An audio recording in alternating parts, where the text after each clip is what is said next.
Thanks so much for coming back to another episode of the MPAKT Pod. In today's episode, I'm super excited to introduce Marissa Bowman. Marissa Bowman is founder and CEO of Anchor CX. It's a consulting practice that focuses on helping companies with customer retention, rent account rescue planning, customer journey mapping, and more. She brings over a decade of experience in customer success and technology, all while being an incredible mom of two and a wife. I had the pleasure of working with Marissa at one of the largest enterprise software firms in the world, where both her joy and her excellence in her work radiated and impacted everyone around her. Marissa, how are you feeling today? How are you feeling to be a part of the podcast? I'm super excited to have you on today. Feeling great. Yeah. Thank you so much for that introduction and the kind words. It's so good to see you again. Thanks for having me. Of course. Yeah. I mean, it's just words from the heart. I know we were able to participate in a career development program across like different parts of the company. So I think it's like divine that it's all coming back together. So I'm really grateful that you're here today. So that our guests can get to know you, we'll start with a bit of your background, and then we'll get into your entrepreneurship journey and your career and building the company and the future of the company. We'll get into all that. But to kick things off, I'd love to hear you tell a bit about yourself. Where are you from? What were those early years like? Yeah, I'll pass it to you. Awesome. I'll start off with saying I grew up in Los Angeles. I was born to a single mother who is just an absolute rock star. I always give her like Mother's and Father's Day cards. That's awesome. Because she really showed up in a way that just kind of set me on that path, right? And kind of gave me the wings to fly. And so I was bilingual in third grade. I was a competitive cheerleader. Always out trying to be social, meet people, adventures.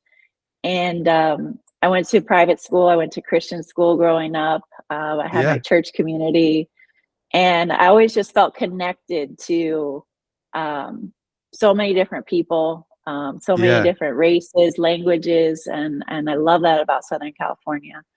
And I knew at a young age that my life wouldn't be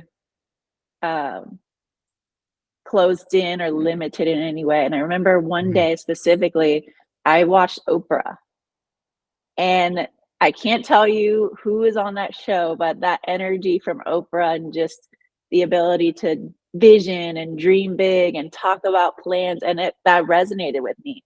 And I remember thinking that day, you know what? I don't know what my life is going to be, but it's going to be different. It's going to be what I make it. And I've always had that kind of internal just flame, to go out and experience the world and life and give all that I had to give. Showing up for me, growing up, a lot of it was through grades. I loved school because that was the easiest way to make mom proud. Just do good at school, bring in all the A pluses possible, and also, impact my teachers and my student colleagues, and obviously some of my best friends to this day I met through school. But we were at private school. We were out there grinding, just putting our best foot forward. And so, I think just that fire to be the best that I can be started at a pretty young age. That's incredible. On that note, I know you mentioned the grades. Did you see like was there any like inclination in maybe even your mom's eyes or in yours that you might be an entrepreneur today? Yeah, I think so, because she's part of an insurance agency for 20, 30 years. And I grew up after school was hanging out in the office. And doing homework and eat my snacks. And slowly, as I got older, I wanted to help out. And I wanted to sort paperwork and answer phones and do filing cabinets. And then she kind of she promoted me, and I was taking payments. And so yeah, I could have just very easily just hung out there and did Yeah. my own thing, but I wanted a piece of the business, Yeah. and I think they gave me that, which was really awesome, and I think really helped build my confidence in business at a young age. That's awesome. What was that transition from those early years from private school into career? What was that look like? What did that look like? Oh, well, I got accepted to UC Berkeley, Oh, right awesome. out of yeah, first person in my family to go to college. Same here. So that's super exciting. So the thrill of that, and Absolutely. I was also the first person in my high school to ever be admitted to UC Berkeley. Wow. That's incredible. And so, that just completely cracked open my world.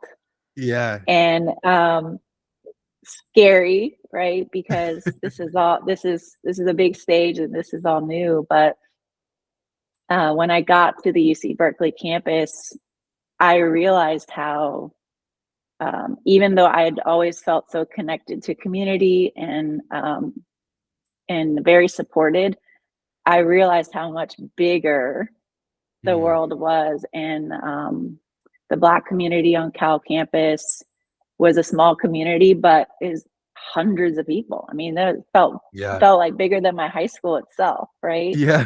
And I'm going to some of these classes, algebra and chemistry at Cal, and I'm just like, I'm in a massive lecture hall. I didn't know that these learning environments existed.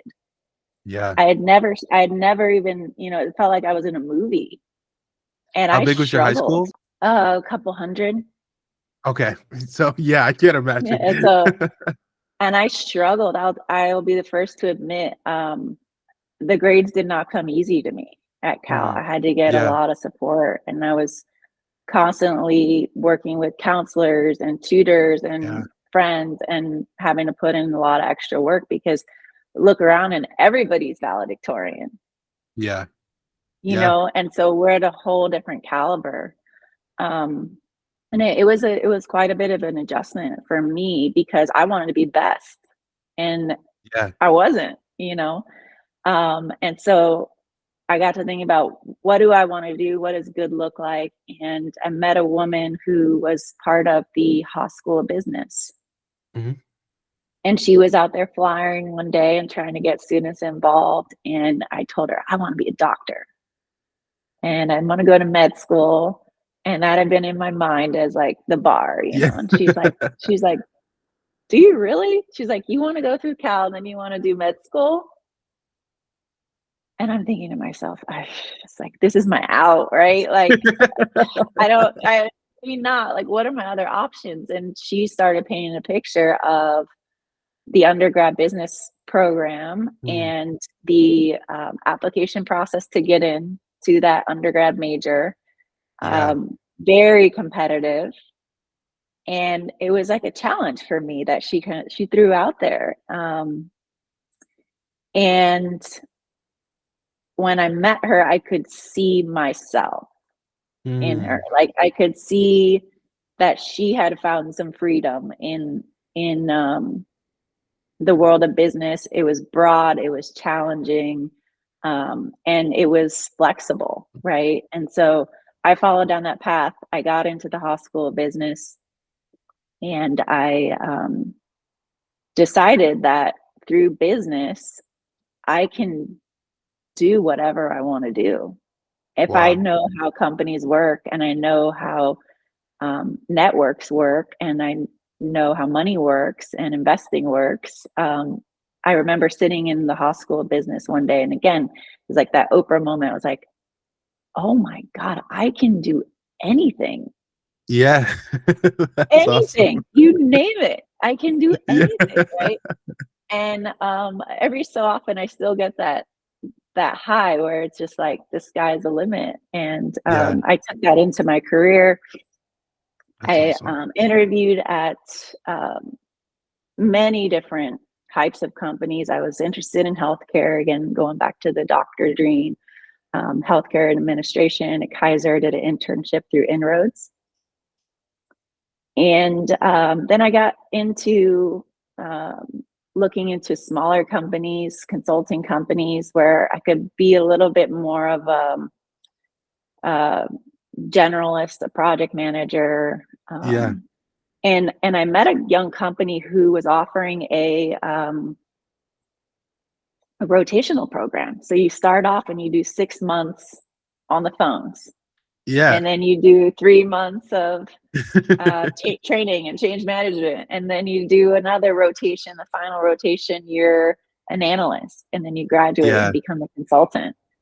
And when I compared that opportunity with some of these more like traditional jobs, I was just so excited by that structure. And it was a new offering within the company, and it was entrepreneurial. I didn't realize that at the time.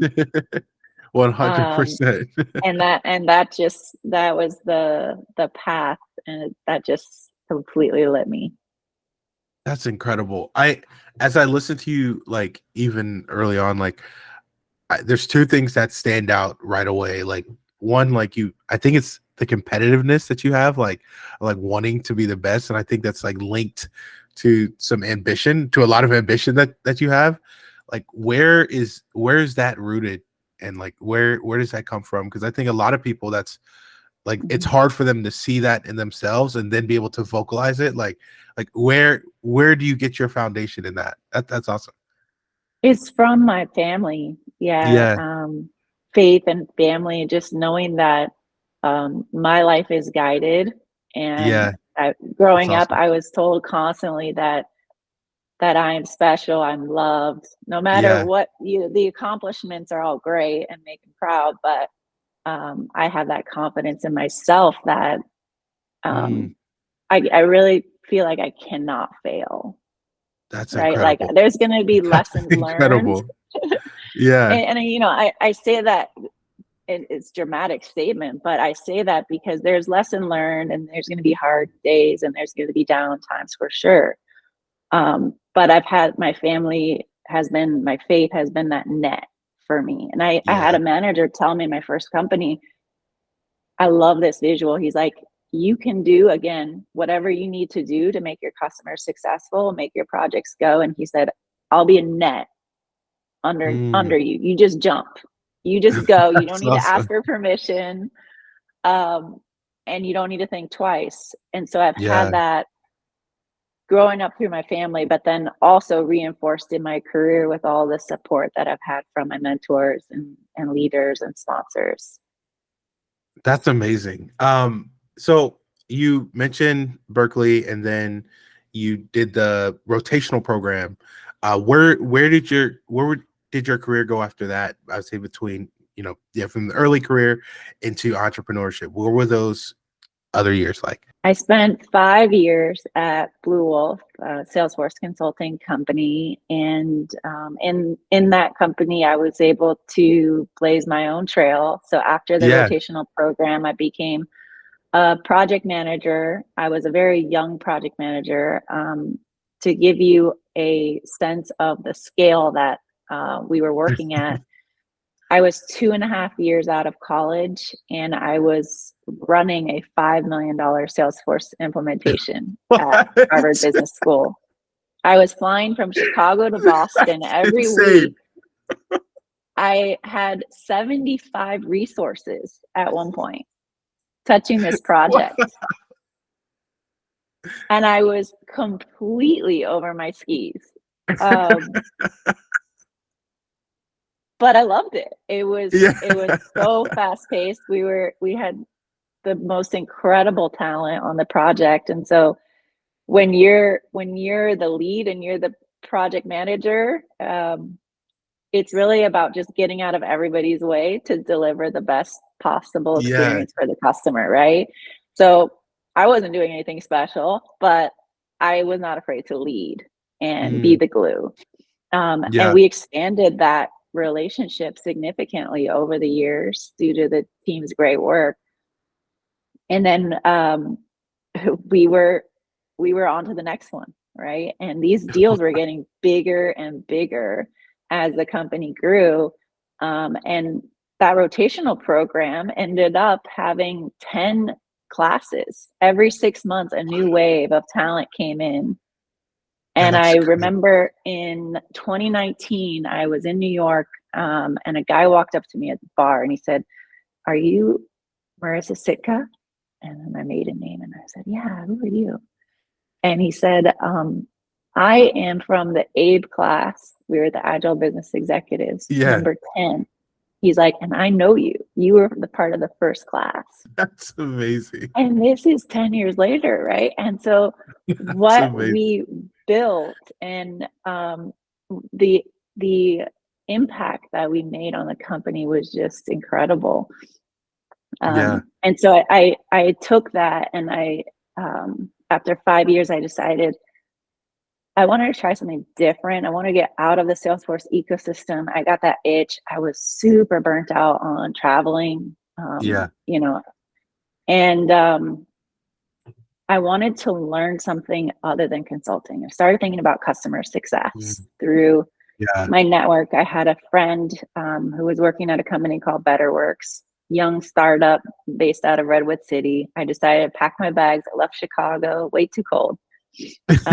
Went back to California, landed in the Bay Area, and I joined as a customer success manager. Yeah. I'm thinking to myself, how can we possibly serve customers without time, scope, and budget? Right? When you're a CSM, at times in these small companies, the client's not paying for you. Yeah. And so it's like, well, what do we do? It's highly creative, and you're focused on implementation, which are a lot of the chops that I had, and you're focused on business value realization and making sure that they know that you want to grow the relationship over time, right? And so then there was some selling in there too, where we're expanding those accounts. And again, we're talking about big companies. We worked with Walmart, with Intuit, Amgen, you know, and so you get to see inside all these companies. And what's most fascinating about that experience was it's a goal setting platform. So companies would put their annual or quarterly goals into the platform. But as the relationship manager, we get to go in and run workshops to help them set their goals. Wow, that's awesome. You're in front of an executive team at Walmart helping them set their goals for the year. It is like, that's an MBA right there. It was incredible, right? 100%. Just to see how they measure their business, what data they're using, what disagreements they had, how people kind of get stuck in setting a goal. And all we were teaching was SMART goals. You know what I mean? And then rolling that into like strategic planning. And so I got bit by the startup bug. And then I went to a second startup called ZenDrive. This one was a mobile SDK. That's a piece of code that gets dropped into your devices and is highly technical, right? Our team was out in India. I got to go to India, to Bangalore for 2 weeks and meet the team out there and help build out what customer success looks like for that product. And it was that's really it cool. was very unique. Then I had my first son, Atlas, and I decided no more startups, no more like 7 a.m., 10 p.m. calls, you know, like ready to turn a new leaf. And one of the companies that I had my eye on was Salesforce. And I met a recruiter one day who said, pull up your LinkedIn. How many people do you know at Salesforce? And going back to my Blue Wolf network, right? 230 people that I knew that worked at Salesforce. That's incredible. Wow. And she told me that day, don't take any other calls from any other companies. Keep interviewing until you get into Salesforce. Wow. So that's what I did. It took a couple of bats. I didn't get in right away, even though I had great experience and network. But I found my home, and that was through a acquisition called Quip, collaboration software.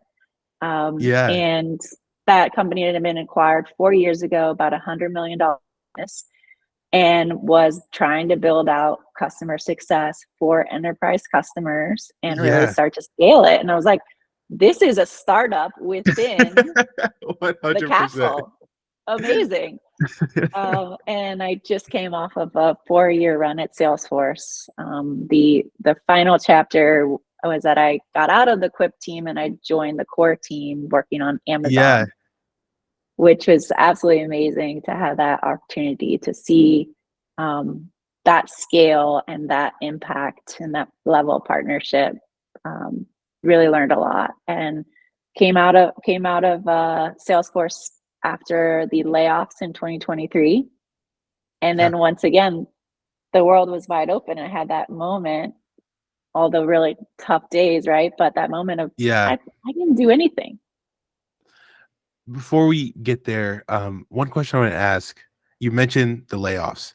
This may be the answer. It may not be the answer. What was I'd say the hardest moment in your career prior to entrepreneurship? And how do you think that then impacted your entrepreneurship journey? The hardest moment in my career, I'm gonna have to say working on Amazon. Yeah. We had a pretty intense red account situation. Yeah. And for our non-customer success listeners, what is a red account? So a red account is an account that is at risk for churning, that is unhealthy for a variety of reasons, whether that's like low adoption or lack of executive sponsorship, or no one's talked to them for months, or there's a huge or a highly impactful product issue. And when you start to mix those things that go south with the customer, you could end up with destroying the trust. And they may not have told you yet, but they plan to leave. And in a SaaS business, that is a leaky bucket, right? That means that you're losing revenue that you worked so hard to earn.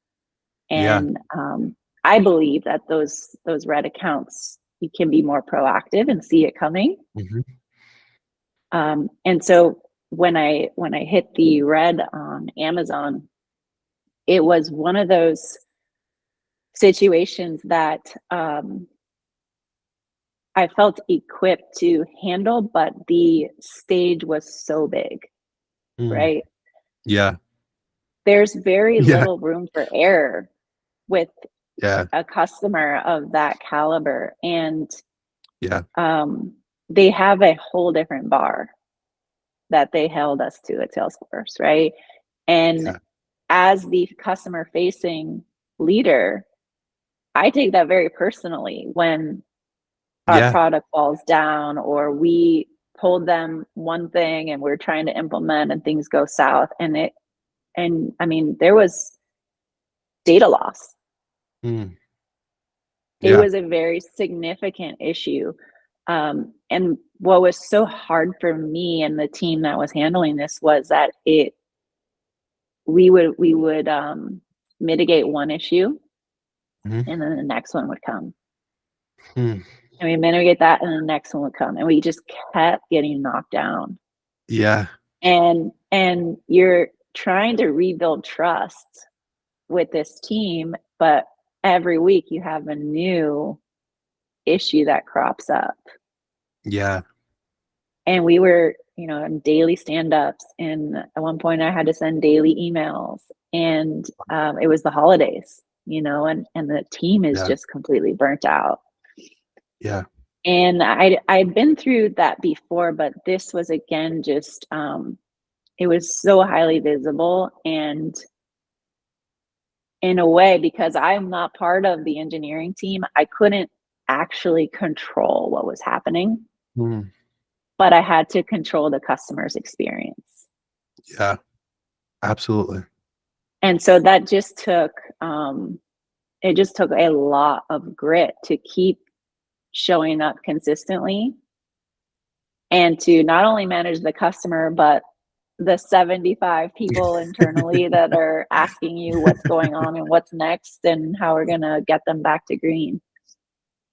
But at the same time, that was when I thought about my practice and how I wanted to make a mark, I realized that that muscle for building that and being able to turn that around gracefully is something that I want to do over and over again, because That's incredible.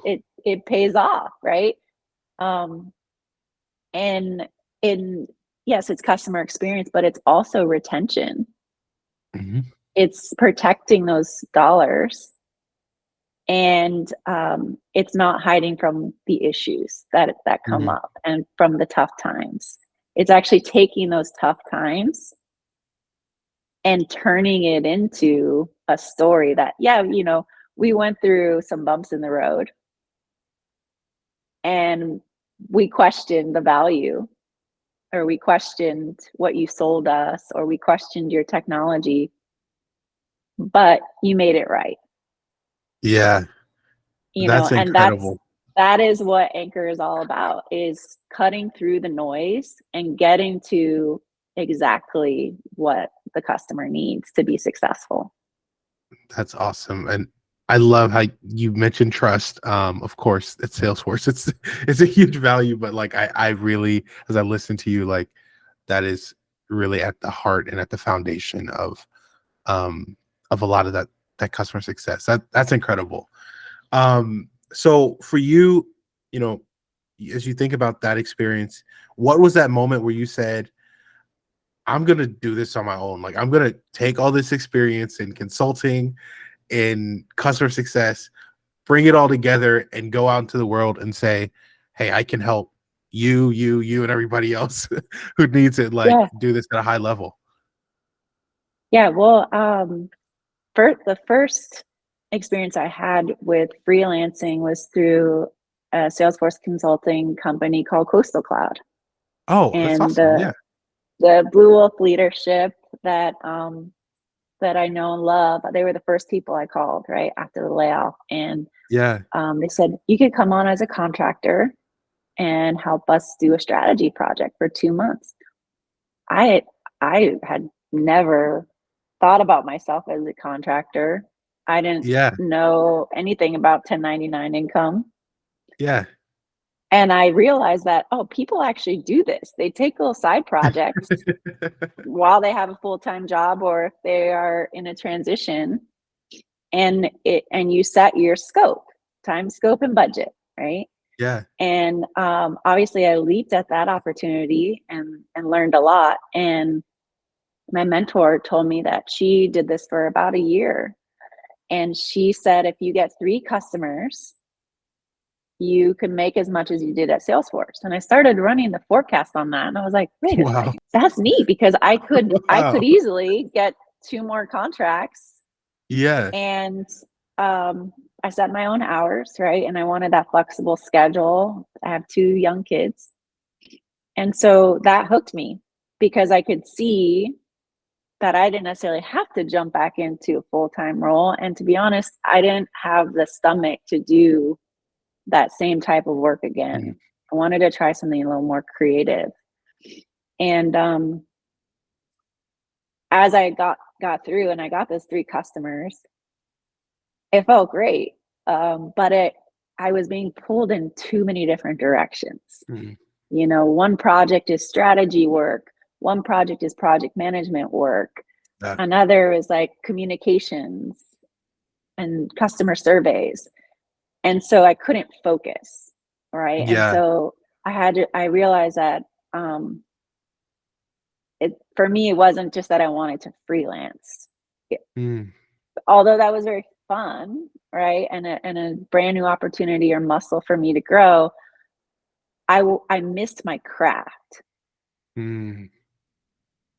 I missed my craft. And so I had to ask myself, what is my superpower? What am I really good at? That if I wanted to do over and over again, and be very passionate about, what is it? And I put together a couple packages, and I put together my website. I thought of the name Anchor, and Anchor customer experience. And I knew I wanted to focus on retention, and I just started pitching. Yeah. I Didn't have a deck. I still don't have a deck. But I can speak to the impacts, and I have stories from my consulting days, from my customer success days, right? And I see the problems within these businesses. And so I've pitched private equity, I've pitched venture capitalists, Yeah. I've pitched young startup companies and founders, and my craft is rescuing red accounts and helping customers focus on improving their customer experience. And once I honed in on that, I felt like I had that niche that I could build, and I could like stamp this on companies, make a big impact, and repeat it at scale. I love hearing that, because I think oftentimes entrepreneurs are often told, like, find your niche, like whatever it takes to find it. But I think we never really figure out how to find it. Like, everyone tells you to find it, but no one tells you how to find it, if that makes sense. So absolutely. I love hearing that. Yeah, and I think it takes putting yourself out there and just iterating on it, you know? Yeah. Like I said, I had 4 or 5 packages, and I just started running it by people. What do you think? Is this compelling? Yeah. What would fit for you? What should I completely nix? And just asking for feedback. And I remember one pitch specifically, I went through 3 packages, and then I talked about red accounts. And you could tell that they'd like scoot back in their chairs, right? And they said, you buried the lead. They said, that is the one you need to lead with. Because the impact on net revenue retention is so clear. And if we bring you in and we can measure our net revenue retention, and your team helps us build out the practice and programs, we can measure 12 months later. And it was just very clean, right? And what I'm realizing as I deploy these is that you get to the other packages later, right? Once you get into their business, you're building a relationship, you're seeing their systems, you've seen that customer journey, the other packages are going to come up. That's right? awesome. But that is the anchor and kind of the in, and you focus on rescuing those reds. And so I've also had the thought that this could be an amazing product. Yeah. So just trying to vision it out, but also my thing about entrepreneurship right now is that I have customers to serve. And I want them to have the best experience possible, because that's my craft, right? And so I have to role model it. And so it's the balance, you know, we've talked about, is like the balance of actually delivering this stuff, continuing to sell, and continuing to have these innovative ideas. And so each day is a little different. Yeah. But for me, the highest priority is making sure that my customers who have brought Anchor in feel the impact and are willing to measure that impact and talk about it. What for that, like, solopreneur they've just launched, they're trying to figure out how to effectively do customer success. Like, what is like the simple, I don't know, mindset? I don't know. I don't want to say tips, but yeah. I think it's honing in on the why and what's in it for a customer. Yeah. And so many times I see these projects starting with that without really clear why. What are we trying to move the needle on? And what are the success metrics? Yeah. Every project needs to have that. Every customer needs to be able to draw a line in the sand to say, I need to decrease the sales cycle by 10 days. Yeah. And increase revenue by X percentage by bringing in your software or bringing in your service, you know? And if you can anchor on that and actually measure that your product or your service helped them achieve that, then the renewal is pretty clear, right? Yeah, that's good. But when we don't have that, and we're just selling features and capabilities, Yeah. you get lost on what is success, Yeah. and then it becomes very subjective. That's And good. so the companies that I'm working with now are leading from the very first conversations with customers. They're leading with value, and they're giving customers tools to capture that value, and not just putting it on the customer, but acting as a guide through that process. That's awesome. So I recently heard, I was in a training, and I don't remember the exact math, but it's something along the lines of the difference between like a 95% renewal rate and like an 89% renewal rate is like almost the entire business over the course of 10 years. Wow. And I was like, it blew my mind listening to it. So I think this particular part of business, customer success, is something that so many people think about. They're like, oh, we'll eventually get there. But it's not rooted in, like, I think what should be the foundation of the company early on. So listeners, Yes. if you need assistance with customer success, hit up Marissa, and we'll have your contact info in the show notes. Totally. But my next question for you is, what does 2024 look like for you as far as growing the business? Like, how did you build out that growth strategy for yourself? So, just like I teach my customers, I'm focusing on landing and expanding. And I've got my foot in the door with a small book of business, and now I'm identifying additional needs that they have through getting to know their customers, and I'm asking for the opportunity to take on more scope. And two of my greatest customers just doubled my work. Right? That's And so I was amazing, like, though. this is working, but you have to ask Yeah. for that opportunity and hunt it a little bit. And I'm at the point now where my practice, I'm at capacity. There's only so much I can do in a given week. Yeah. But more and more projects are popping up and making themselves available, even outside of my customer base, right? Through my network. Now that Wow. people know that, Yeah. okay, there's opportunity to bring on a fractional short-term consultant. Yeah. They think of awesome. Anchor and they bring that business my way. Yeah. And so I need to build out a team. I am Yeah. building out a team, right? That's incredible. I just put my first team member in front of one of my customers this week. Congratulations. That's amazing, Thank Marissa. you. Oh, thank you. Thank you. And so similar to what we've done in consulting and customer success over the years, I'm pulling the best people from my network to come and join up. And they might have full-time jobs, or they might be on some kind of leave from work, or maybe just experienced a layoff. Or I have folks that also have their own consulting practice, and we're trying to figure out how to partner up. And so, focused on connecting good people to really interesting problems for customers.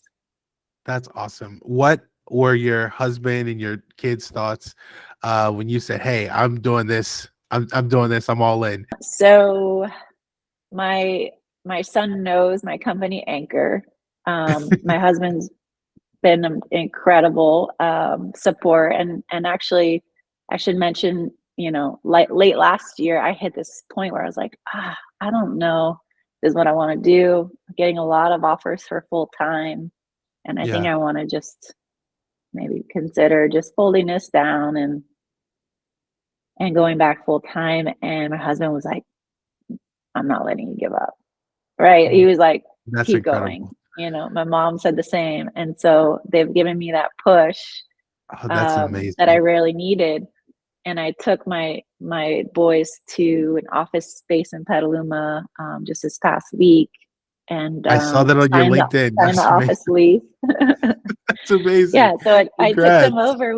We checked it out, and we got back in the car, and I asked my older son Atlas, like, so do you think I should get that office? And he said, yes, you have to get the office, and I want to live there. That's And amazing. so it's like, is that validation, you know? And then I was like, but buddy, like, it's a different vibe. It's not the Salesforce Tower. You know, you've been to the Salesforce Tower, and we're just kind of joking about it. And he's like, we can always go to the tower. That office, that's a special place. He's like, it's just so comfortable and roomy. And so he has a little desk in there now. Oh, and that's very amazing. similar to how I grew up in my mom's office. I want my boys to be able to be there answering phones, rescuing red accounts, helping with finances and taxes, right? Like, give them an opportunity to be part of it and be part of building it. And it's been interesting. Like, I really have to push myself. I'm on some customer meetings that start at 7, or you know, back on planes again. I flew to Orlando recently for a customer workshop, and part of me is like, oh, this is a season where maybe I would slow down a little. I want to be with my kids. Of course, I want that quality time. And someone told me, you know, people give you so much unsolicited advice, is what I realized. But I'm all open to hear anything. But someone told me recently, don't do the entrepreneurship thing. You know, you got young kids. You don't need to do that right now. Just take a stable job and just chill for a little bit. And I was like, I don't think you understand this fire. Yeah. And it's been there since a young age. And that's beautiful. Yeah, it feels good to be in a place of stepping into my own power, and then having my family and all my network supporting that, and just, fanning my flame. It's been really, really fun. That's amazing. You know, as I hear that, one question that came to mind is, as you think about your kids, and you think about your son having his desk in the office, you know, what's that legacy that you want to leave? Yeah, I like that question. I think it's that we build our own stability, right? And for a while there, I started to feel like a company would build stability for me. You know, certain paycheck, right, or benefits. My husband and I, we call ourselves real estate investors. We have 3 properties in California, and when we did our visionary career development, thank you. I remember that was one of the most inspiring things to me when you said that during the visionary thing. I love that, because you know, when you can see it, you can be it. And we had leadership encouraging us to be really specific. And so my thing was, I said in 2020, I said, in 5 years, I want to be a CRO. And then I'm like, wow, I'm a CEO. So okay, check that. And then 5 years, I said I want to have, or I said by the time I'm 40, I want to have 5 properties. And we have 3, and I just closed on the office, so we call that 4. That's awesome. I just got a link this morning from an agent. My mom's looking at a house. Maybe that'll be 5. But I want them to know, you know, and I want everybody in my circle to know that like ownership and stability and power and confidence, that all comes from within, you know, and we don't need to look to the outside for anybody to provide that. Thank you for sharing that. That's incredible. You know, as you mentioned, a few years ago, you had the goal of being a CRO, and now, you know, you are a CEO. What did it look like for you to begin to do all the other parts of the business like overnight? when you launched the company, you became head of finance, became head of revenue, became head of sales, head of marketing. What did it look like for you to pick up all those other skills? You might have already done them in some of the consulting, but I'd love to hear that in your words. Oh, it was like drinking from a fire hose, and we were also, of course, renovating.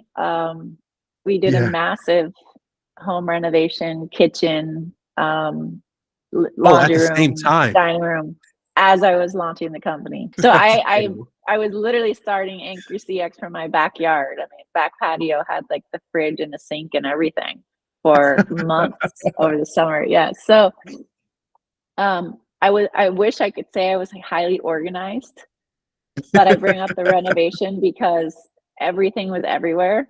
And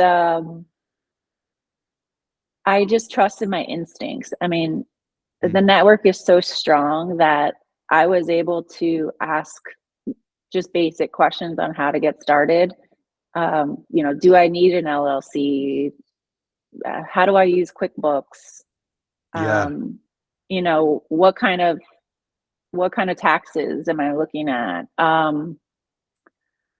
And I was also like trying to juggle too much brand building. There was just so much to think about. And I remember a good friend of mine, one night had a long conversation, and she has a very successful business and brand. And she's like, Marissa, all you need is customers.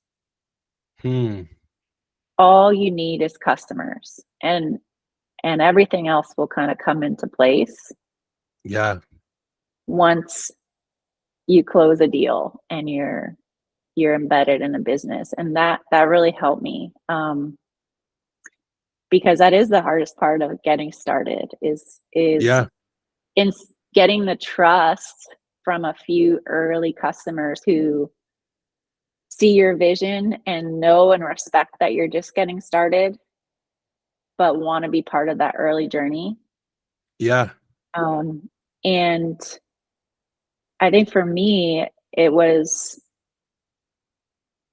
if I could get my foot in the door, I knew I could expand. And then I knew that all of the other things, like what tools I want to use when I'm selling, or visuals, things like that, logo, the finances, I knew that all of that was kind of like icing on the cake. And the website, and what I want listeners to think about is, as you start putting yourself out there and you have these different work streams, like a website, you have to decide when something is good enough, and you're going to call it done and focus on other things. And that's good. You can look up my website right now. It's anchoryourcompany.com, and it's a very simple landing page. And I asked for feedback on it, and then I kept getting more and more feedback on it. And I had to decide, as founder and CEO, that it serves its purpose and I need to move on to other parts of the business. I don't want to be updating my website every week. And I get other feedback too, right? You should do this, you should do that. You should think about this, or you should talk to these people. And I'm constantly filtering that out. And I use the word filter intentionally because that is part of the biggest mental muscle, is that all of the inputs that are coming in go through my filter as a founder. And I have to think about, is this going to make my customers more successful and give them a better experience? Or is this going to help me grow the business? That's great. And just getting better over time of trying to strengthen that filter,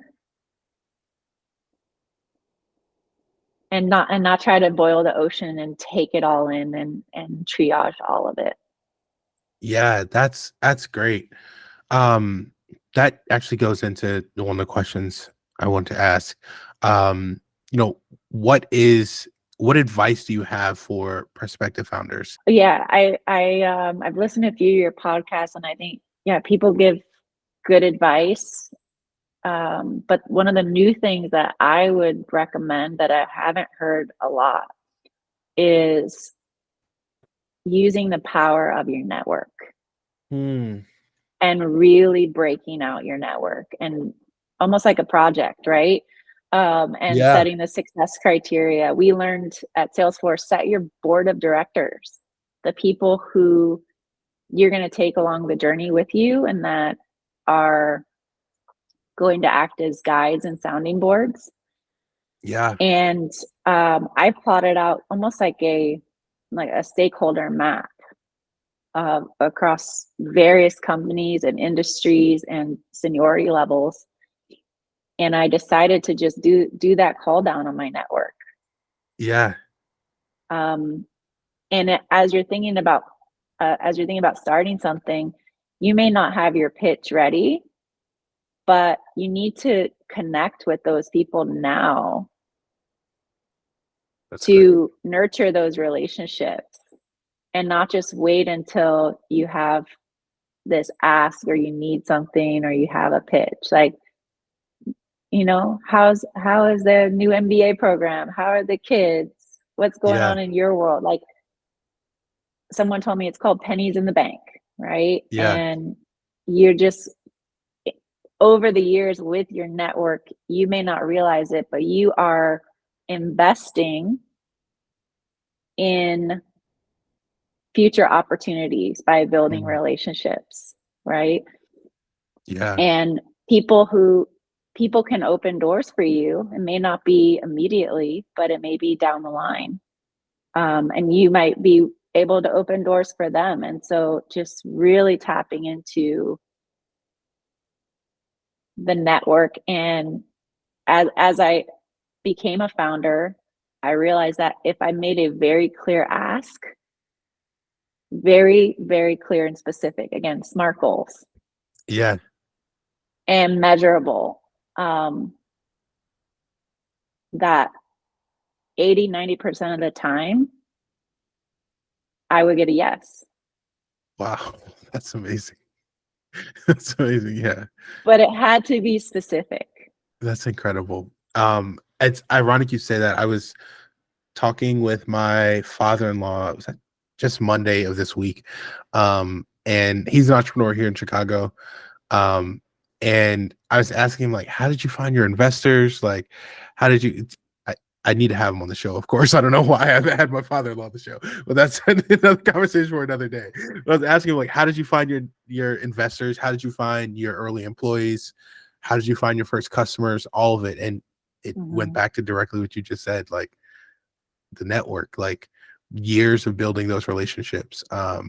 Yeah, that's great. Thank you for that. One other thing I wanted to chat with you about. Um, we talked a bit about this offline, but also you mentioned at the beginning of the show, you went to a Christian school growing up. I'm also a product of Christian schools. You'll see the little banner back there. You went to a Christian college, so I was like, Yeah, was yeah. all in. But I'd love to hear from you. How has your faith impacted your career journey as well as your entrepreneurship journey? And I'd say Mhm. even a step further, like who you are as a person, as a mom, as a wife. I'd love to hear that. Yeah.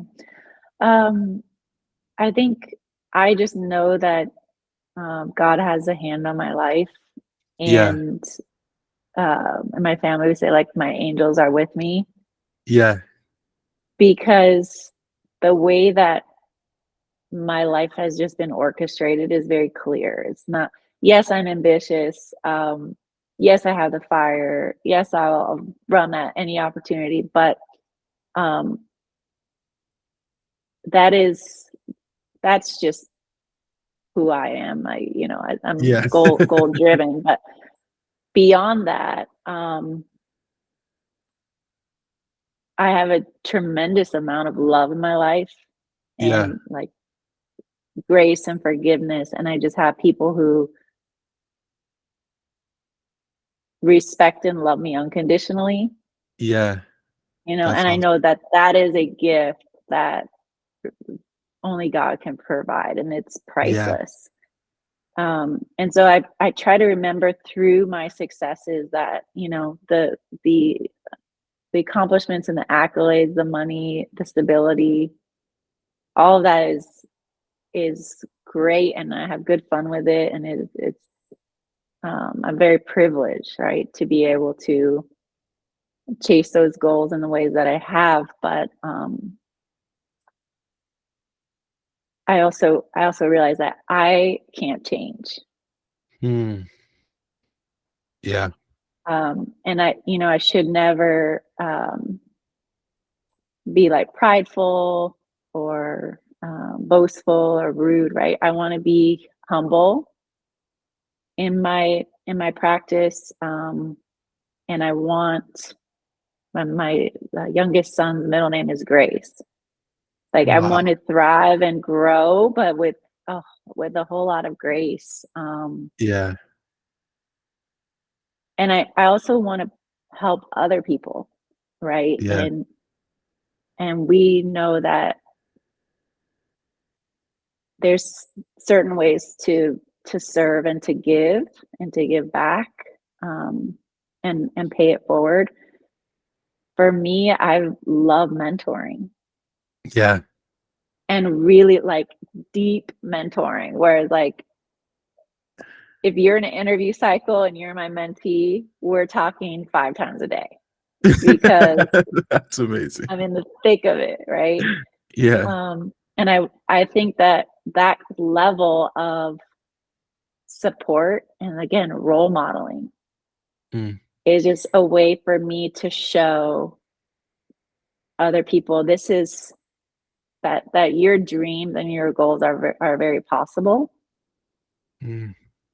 um and that's the way that I love to pay it forward and to be that support and that guide, and that Yeah. just fills me up. It means so much to me to have that like relationship and that currency. Yeah. Like if something's wrong, and if something's wrong for anybody that I know, and I'm the first person that they call, that's the highest honor for me. Yeah. Absolutely. You know, to be that go-to person that someone looks to just vent or to ask for help or to share ideas. And then what's interesting is it's the same kind of fire that I have for my customers. It's like when something's Mm. wrong and there's a Yeah. red, I want to be the person to make that right. And That's so I awesome. think long way of going around your question, but I think that um, yeah, God's always had a plan for me, and I think it Mm. is it is unfolding in such a beautiful way that um, I'm just very grateful. And I look at my life and I'm like, wow, like Yeah. I'm blessed. You know, I That's awesome. everything I could ever dream of, I have, and then some. Hmm. Yeah. You mentioned God having a plan, Jeremiah 29:11, where I know the Yeah, plans that I have for you, says the Lord. Plans give you hope, totally. prosper you, and give you a future. Um, that's incredible. I I know we're coming up on time, so I've like a couple more questions for you. You know, the first, you mentioned mentorship a lot throughout the show. How do you go about finding a good mentor? I think they show up in your workplace, or in your community. And some are long-term mentors, right, that Yeah, you hit it off with, and you continue that relationship over time. I have like 2 or 3 of those. They're pretty yeah, rare. um, but then there's also short-term kind of bursts of mentorship, mm, and they could be at different levels. Jessica Ross was our leader at yeah, Salesforce who did the Bull Force career development, and I don't. I've maybe talked to her one on one, 1 or yeah. 2 times, Same. but Yeah, she was very much a mentor for us. yeah, absolutely. And so it doesn't necessarily have to be that one on one Yeah, That's good. The coffee chats and catching up. It can manifest in different ways. I mean, one of my mentors and I, for years, we sent each other handwritten notes. Wow, that's amazing. You That's know, something beautiful about that too. yeah, and it was super special. Yeah. And so, yeah, I think it just shows up in a variety of ways. And sometimes you may not even see that that person's being a mentor. Yeah. This kind of hit me recently. Like one of my customers who brought me in to his company, I'm just learning like how he shows up every day for his team Mm. and his family. I'm just watching him very closely now. Yeah. And we work together very closely. And I came home and I told my husband, I was like, wow, he's a leader, Yeah. you know, and he just puts his best foot forward every day. And I'm just learning.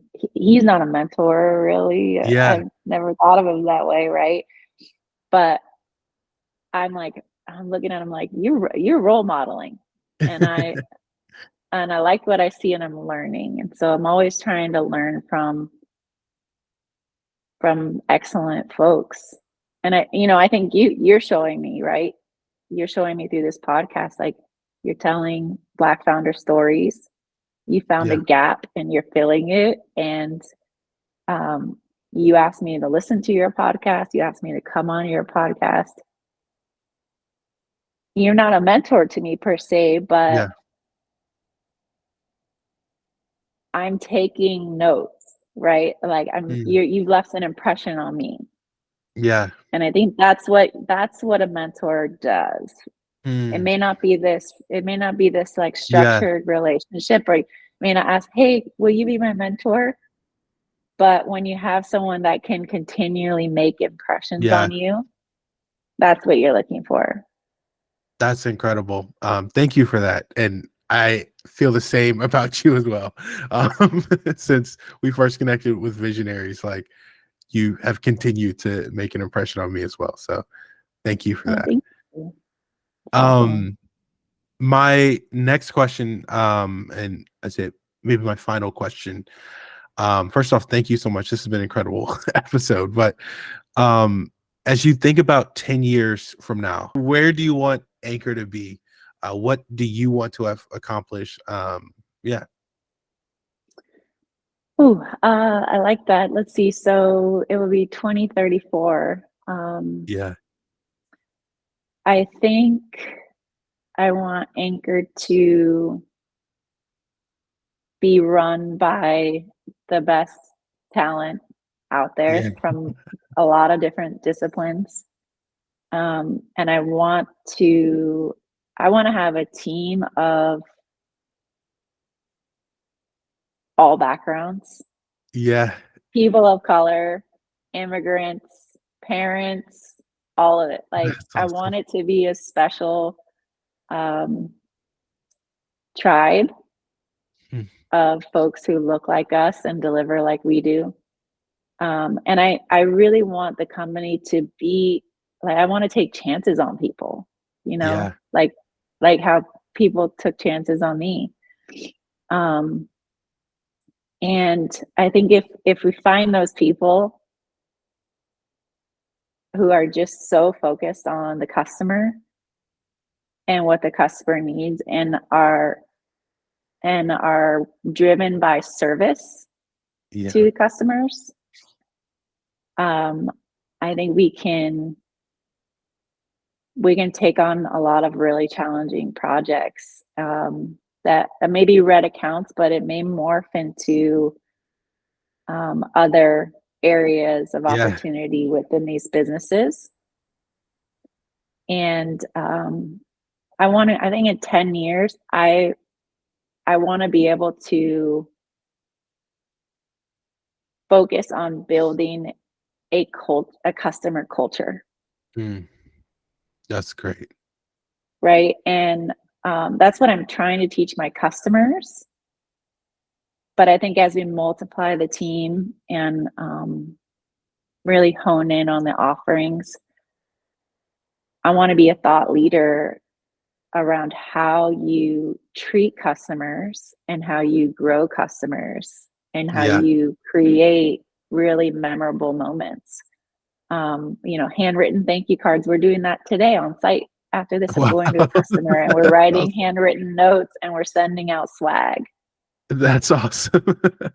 And we're thinking about this idea of, yes, red accounts, but the other end of that is that the accounts that are so healthy that are green, but they're actually lighthouses for your company.